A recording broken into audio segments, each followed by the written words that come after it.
Каждый знает, как выглядит пожарная машина, и никогда не спутает ее ни с какой другой. Она одним своим видом легко привлекает внимание. А когда машина не одна, а целых 78, вообще невозможно оторвать глаз. В специальной пожарно-спасательной части номер 1 появилась коллекция моделей пожарных автомобилей.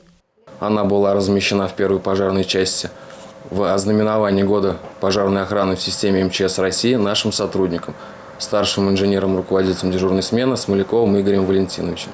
В течение 10 лет он копил эту коллекцию и решил выставить ее на обозрение не только сотрудникам нашего управления, но и жителям города. Коллекцию не стали прятать в каком-нибудь кабинете, а выставили прямо в фойе, поэтому посмотреть ее может любой желающий. Здесь представлены всевозможные модели пожарной техники – вертолеты, самолеты, автоцистерны, штабные автомобили.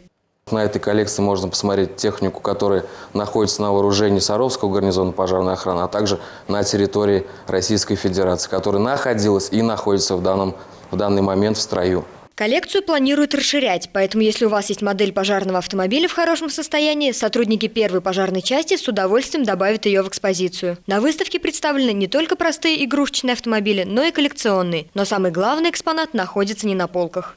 Каждый мальчишка в детстве мечтал, чтобы его машинка стала настоящей. У сотрудников специального управления ФПС номер 4 эта мечта сбылась. Встретить пожарную «Волгу» на полках магазина игрушек еще можно. Увидеть вживую – большая редкость. Это автомобиль советских времен, и данную модель уже не выпускают. Изначально он выглядел печально, несколько деталей были полностью сгнившими. Реставрация заняла около 4 месяцев. В настоящее время машина в идеальном состоянии и уже на ходу. Но совсем скоро ее ждет еще несколько доработок. Будет нанесена разметка, раскраска, как пожарный автомобиль выглядел в советское время. То есть этот автомобиль будет выглядеть как автомобиль штабной, оперативно-служебный, предназначен для оперативно-служебной деятельности. То есть на нем будет еще установлена мигалка.